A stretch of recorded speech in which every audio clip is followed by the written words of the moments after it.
నమస్తే. నేను మీ హరిత. మనం కోరుకున్నది మనకు దక్కాలంటే దానికి తగ్గ అర్హత మనకుండాలా?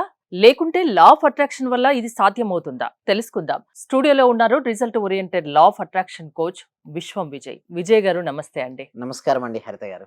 మనం కోరుకున్నదల్లా మనకు దక్కితే నిజంగా ఎంత బావుంటుంది కదా! అవును మేడం. కానీ కొన్ని దక్కుతాయి, కొన్ని దక్కకుండా పోతాయి. ఆ కోరుకున్న దక్కాలంటే ఏమన్నా అర్హత ఉండాలా? విశ్వం విజయ్ గారిచే నిర్వహించబడే advanced law of attraction class attend అవ్వాలి అనుకుంటే కామెంట్ సెక్షన్ లో ఉన్న గూగుల్ ఫామ్ ని ఫిల్ చేయండి లేదా డిస్ప్లే అవుతున్న నెంబర్ కి కాల్ చేయండి. ధర్మో రక్షిత రక్షితః యద్భావం తద్భవతి. దీనికి ఏంటంటే madam desire and deserve madam. కోరుకున్న కోరిక, ఇంకోటి కోరుకున్న దానికి మనకు అర్హత. ఈ రెండిట్లో నేనేమంటానంటే అర్హతే ఉండాలంటాను మేడం. అయితే ఎలా మరి సరే మరి మీరు లా ఆఫ్ అట్రాక్షన్ అంటే అన్నీ కోరుకున్న అన్నీ వస్తాయంటారు గదా! మళ్ళీ మీరే అర్హత ఉండాలంటారు గదా! అనేసి అడుగుతుంటారు చాలామంది. అయితే దీన్ని బట్టి నేను చూసేది చెప్పేదేంటంటే మనకి ఏదైతే కావాలనుకుంటారో దానికి ఒక ఫ్రీక్వెన్సీ ఉంటుంది మేడం. ఓకే. మనకు ఇల్లు గావచ్చు, కారు గావచ్చు, గోల్డ్ గావచ్చు, జాబ్ గావచ్చు ఏదైనా సరే ప్రతి దానికి ఒక ఫ్రీక్వెన్సీ అనేది ఉంటుంది. మన యొక్క ఫ్రీక్వెన్సీ లోలో ఉన్నప్పుడు మనం ఆకర్షించుకోలేం. దీనికి మనం అర్హత పొందినప్పుడు ఏమవుద్దంటే దీని యొక్క ఫ్రీక్వెన్సీకి మనం పెరుగుతున్నాం. అంటే రేజ్ అవుతుంది మన వైబ్రేషన్. సో, మన జీవితంలోకి ఆకర్షించబడుతుంది. Simple example madam. ఓకే. ఒక 10థ్ క్లాస్ ఎగ్జామినేషన్ తీసుకోవచ్చు. లేదా కాంపిటీటివ్ ఎగ్జామినేషన్ ఏదైనా తీసుకోవచ్చు. అందరూ ప్రిపేర్ అవుతారు కదా మేడం. అందరూ ప్రిపేర్ అప్పుడు అందరికీ ఫస్ట్ ర్యాంక్ అయితే రాదు కదా! ఎవరికొస్తది మేడం? ఎవరైతే దాన్ని ఇష్టంగా చదువుతారో, ఓకే. ఎవరైతే కృషి చేస్తారో వారికొస్తుంది. బట్ మీరనొచ్చు మరి కృషి చేస్తే వస్తది మరి లా ఆఫ్ అట్రాక్షన్ ఎలా హెల్ప్ చేస్తదంటారు? అయితే కృషి చేసేటప్పుడు ఏందంటే, ఎవరైతే వారి గోల్‌కి నేను అచీవ్ అవుతానని ముందుగానే ఊహించుకొని సాధన ఎక్కువ చేస్తుంటారో, వారు ఫాస్ట్‌గా రీచ్ అవుతారు. అందరూ ధనవంతులు అవుదాం అనుకుంటారండి హరిత గారు. బట్ అందరూ ధనవంతులు అవుతారా? కాదు. ఎవరైతే అర్హతను పొందుతారో వారవుతారు. మరి అర్హతను ఎలా పెంచుకోవచ్చంటే, మెడిటేషన్ మేడం. అంటే ప్రతిరోజు ధ్యానం చేయడం వల్ల వాళ్ళ మనసు ప్రశాంతం అవుతుంది. వాళ్ళు ఫోకస్ అవుతారు. అంటే బిజినెస్‌పై వాళ్ళు కాన్సంట్రేషన్ పెట్టి చేయడం వల్ల మనీని ఆకర్షించుకుంటారు. అంటే ఇదేం చెప్తుందంటే సబ్జెక్టు మనీ మ్యాగ్నెట్‌గా సింపుల్‌గా చెప్పాలంటే మనీ మ్యాగ్నెట్‌గా మనకు కొంతమంది మారరు మేడం. అంటే ఎప్పుడు చూసినా కొంతమంది వీళ్ళ గురించి, వాళ్ళ గురించి, ప్రపంచంలో వారి గురించి ఆలోచిస్తారండి హరిత గారు. వాళ్ళ గురించి వాళ్ళు తక్కువ థాంక్ యూ సో ఆలోచించుకుంటారు. మచ్. అండి. ఇక్కడ అర్హత ఏంటంటే నీ గురించి నువ్వు ఆలోచించుకొని నీపై నువ్వు ఫోకస్ పెడితే నువ్వు సక్సెస్ అవుతుంటావు. ఎంత ఎక్కువగా నీ పైన నువ్వు సక్సెస్ అవ్వాలనుకుంటేనే నీ గురించి నువ్వు ఆలోచించుకోవడం మొదలుపెట్టు. అంటే మనీకి సంబంధించిన ఆలోచన ఇప్పుడు మనకు సబ్జెక్ట్‌లో ఎక్కువ మంది వ్యూవర్స్ అందరూ కూడా మనీ గురించి చూస్తుంటారు. సో, ఎవరికైతే మనీ కావాలని కోరుకుంటారో అందరూ కూడా మనీ, మనీ ఎంటర్ చేయండి. అందరూ అదే కామెంట్ చేస్తున్నారుగా మనీ లాస్ట్ మనీ అని. ఎపిసోడ్‌లో కూడా అలానే జరిగింది. ఆ! అయితే నాకు కొంతమంది వచ్చారు మేడం. అయితే మనీ, మనీ కామెంట్ చేయడం వల్ల వాళ్ళకు మనీపై పాజిటివ్ యాటిట్యూడ్ అనేది బిల్డప్ అయింది. అంటే నేనేమంటానంటే ముందు మనీపై సానుకూల దృక్పథం నీలో ఏర్పడితే మనీ వస్తది ఆటోమేటిక్‌గా. సో, నీకు అసలు నీ మైండ్‌లోనే మనీ లేదనుకోండి మేడం. అసలు ఏది కూడా చూడండి ఏమంటారంటే if you see in your mind you can hold in your hand. అంటే మనం దేన్నైతే మనసులో చూస్తామో దాన్ని మన జీవితంలోకి ఆకర్షించుకుంటాం. ఎప్పుడైతే మన మనసులో చూడడం మొదలుపెడుతున్నామో దాని యందు మనకు అర్హతను పెంచుకుంటున్నాం. అంటే నాకది ఇష్టమని ఇండైరెక్ట్‌గా యూనివర్స్‌కి చెప్తున్నాం.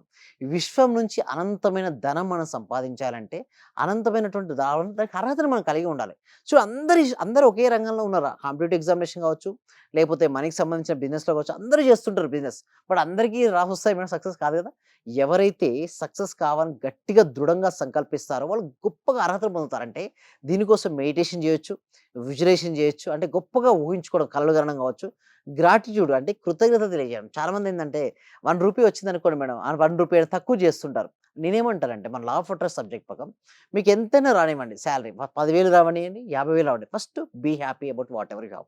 ఎప్పుడైతే మనం కృతజ్ఞత చూపించడం వల్ల మనం ఏది హ్యాపీగా ఫీల్ అవుతాం అంటే ఉన్న దాని పట్ల ఆనందంగా మనం ఫీల్ అవుతాం మేడం. ఎప్పుడైతే మనకి ఏదైతే ఉందో దాని యందు గనుక మనం ఆనందంగా ఫీల్ అవుతే మన లోపల ఫీలింగ్స్ మారిపోతాయి. యద్భావం తద్భవతి. అంటే సాధ్యమైనంత చాలామంది ఏమంటారంటే మనీ వచ్చినంక మనం ఆనందంగా ఉంటాం అనుకుంటారు. బట్ మన సబ్జెక్ట్ ఏం చెప్తదంటే ముందు be happy about whatever you have. నీ దగ్గర ఏదైనా ఉండనివ్వండి. చిన్న ఇల్లే ఉండని, చిన్న కారే ఉండని, గోల్డే ఉండని ఏదైనా సరే first be happy about whatever you have. ఉన్నతమైన దాని కోసం ప్రయత్నించు. ఈ ప్రయత్నించే క్రమంలోనే నువ్వు ఎన్నో మిరాకిల్స్ సాధిస్తావు. అయితే కొంతమంది ప్రయత్నిస్తుంటేనే కొంతమంది ఏంటంటే విమర్శిస్తా ఉంటారు మేడం.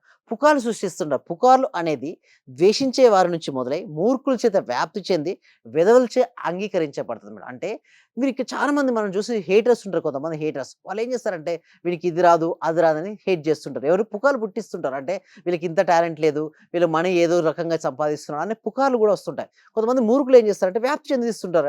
ఇది కరెక్టే అని. అదే విధవలు ఏం చేస్తారు అంగీకరిస్తారు. బట్ మనం ఏం చేయాలంటే అండి పట్టించుకోవద్దు. ఎవ్వరు ఏమనండి హరిత గారు ఎట్టి పరిస్థితిలో మనం పట్టించుకోవద్దు. ఎందుకంటే మనకు తెలుసు మనం ఏంటో, మన టాలెంట్ ఏంటో మనం తెలుసు. ఎప్పుడైతే మనం మన టాలెంట్‌ని ఉపయోగించుకొని మన మనీపై ఫోకస్ పెడుతూ మనం చేస్తున్నటువంటి స్కిల్స్‌ని ఇంప్రూవ్‌మెంట్ చేసుకుంటామో మనీ ఫ్లో అవుతుంది. అయితే కొంతమంది ఏం చేస్తారంటే వాళ్ళ దృష్టంతా సమస్య పైనే ఉంటుంది మేడం. ఇక్కడ చూడండి సమస్య ఉంటుంది, పరిష్కారం ఉంటుంది మేడం. ప్రతి ప్రాబ్లమ్‌కు సొల్యూషన్ ఉంటుంది. బట్ ఎవరైతే వారి సమస్య గురించి ఆలోచిస్తారండి హరిత గారు, వాళ్ళకి ఎప్పటికి సొల్యూషన్ రాదు.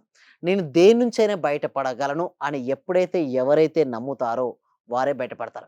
ఒక క్యాట్ అనేది ఒక పంజరంలో చిక్కుంది. అంటే క్యాట్ అనేది ఒక బోన్‌లో చిక్కుంది మేడం. ముందు ఏం కనపడుతుందంటే ఒక బోనే కనపడుతుంది. పైన తను ఎగరగలిగితే జంప్ చేయగలుగుతది. అంటే కానీ తను ఏం చూస్తుంది? తను ఇరుక్కపోయాను చూస్తుంది క్యాట్. అంటే దాని నుంచి బయటపడడానికి ఆలోచించట్లేదు. ఆ! అది అక్కడ మెయిన్ రీజన్ అవకాశం ఉన్న దాని విషయం అసలు ఆలోచించట్లేదు. ఎగ్జాక్ట్ హ్మ్. మేడం. అంటే ఇక్కడ కూడా మన జీవితంలో కూడా మేడం మనం ఏం చేస్తామంటే ఏదైనా ఒక ఇష్యూ వస్తే ఆ ఇష్యూని తట్టుకొని అంటే ఆ ఇష్యూ గురించి ఆలోచిస్తాం గానీ, ఆ ఇష్యూ నుంచి ఎట్లా నేను బయటపడాలి?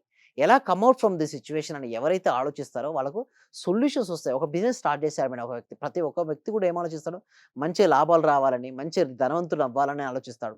ఆ క్రమంలో గనుక ఏదైనా మిస్ అయిందనుకోండి మేడం, అంటే సపోజ్ ఏదైనా లాస్ వచ్చిందనుకోండి భయపడిపోతాడు, బాధపడతాడు. ఇక్కడ ఏమంటారంటే భయపడాల్సిన అవసరం లేదు, బాధపడాల్సిన అవసరం లేదు. ఎందుకంటే ప్రతి ఫెయిల్యూర్ అనేది కూడా ఒక ఫీడ్‌బ్యాక్ లాంటిదే. ఒక స్టూడెంట్‌కి ఎగ్జామ్ ఫెయిల్యూర్ కావచ్చు, ఒక కాంపిటీటివ్ ఎగ్జామినేషన్ ప్రిపేర్ అయ్యే వారికి ఇతను జాబ్ రాలేకపోవచ్చు. ఇంకొకటి నేనేమని నమ్ముతానంటే మేడం, ఒకవేళ ఇది నీ జీవితంలో మిస్ అయిందా, దీనికంటే మంచిది నీ జీవితంలోకి వస్తది. దాన్నే పాజిటివ్ యాటిట్యూడ్ అంటారు. సాధ్యమైనంత చాలా మందికి నేను చూసినట్టయితే అది మిస్ అయిపోతుంది. సార్ నా జీవితం లేదు. వాళ్ళు ఏమనుకుంటారంటే ఎగ్జామ్ చూడండి నీట్ ఎగ్జామ్ రాసుంటారు. ఐఐటీ ఎగ్జామినేషన్ రాసుంటారు. ఆ ఫెయిల్యూర్ ఆ మార్క్స్ తక్కువొచ్చేసరికి నా జీవితం అయిపోయింది అనుకునే వాళ్ళు కూడా కొంతమంది ఆలోచిస్తారు. సో నేనేమంటానంటే ఏది ఎండ్ అవ్వదు మేడం. ప్రతిదీ నీ జీవితం నుంచే ఫీడ్‌బ్యాక్ మాత్రమే. నీ ఎగ్జామ్‌లో ఫెయిల్ అయినా, లవ్ ఫెయిల్యూర్ అయినా, లేకపోతే బిజినెస్‌లో లాస్ అయినా, రిలేషన్‌షిప్స్‌లో బ్రోక్ అయినా, కెరియర్‌లో డౌన్‌ఫాల్ అయినా ప్రతీది ఒక ఫీడ్‌బ్యాక్ లాగా తీసుకో. మళ్ళీ ఒక స్టెప్ ఎయి ముందుకే. నీ జీవితంలో అద్భుతాలు సృష్టించగలవని నువ్వు ఏ రోజైతే బలంగా, దృఢంగా నమ్ముతావో ఆ రోజు నుంచి అద్భుతాలు సృష్టించబడతాయండి హరిత గారు. అంటే సమస్య ఏదైనా అది లా ఆఫ్ అట్రాక్షన్ వల్ల ఆ సమస్య నుంచి మనం బయటపడగలమా? మన సమస్య నుంచి బయటపడం. బట్ ఇక్కడ నేనేమంటాను ఇక్కడ మనం స్టార్టింగ్‌లో కూడా నేర్చుకుంది డిజైర్ అండ్ డిజర్వ్‌నెస్.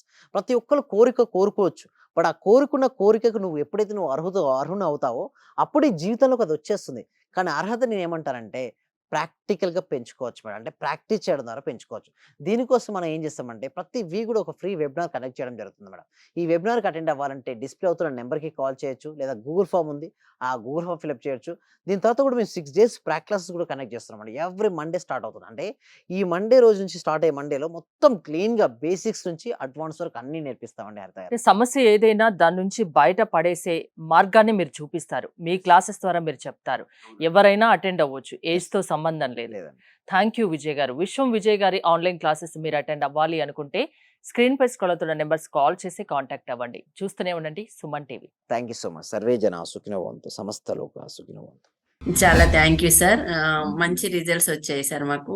స్టార్ట్ చేసిన ఫస్ట్‌లోనే నేను ఒక 6 మంత్స్ నుండి ఎదురు చూస్తున్న పెండింగ్ బిల్స్ 2 వచ్చాయి సార్. 2,24,000 ఒకటి, 1,05,500 ఒకటి సార్.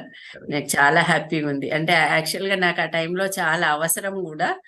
అది కరెక్ట్ టైంలో నేను ఇది స్టార్ట్ చేసిన 2 డేస్‌కే అనుకుంటా సార్ నాకు అవి వచ్చేసి నా అకౌంట్‌లో క్రెడిట్ అయినాయి. Thank you sir. నేనంటే ఇంత అనుకోలేదు sir. Thank you sir. Thank you so much. Thank you so నేను మచ్ అండి. Thank you so much. అంటే నమ్మకంతోనే స్టార్ట్ చేశాను. కానీ ఇంత ఫాస్ట్‌గా రిజల్ట్స్ ఎక్స్‌పెక్ట్ చేయలేదు sir. Thank you sir. Thank you so much అండి సత్యవతి.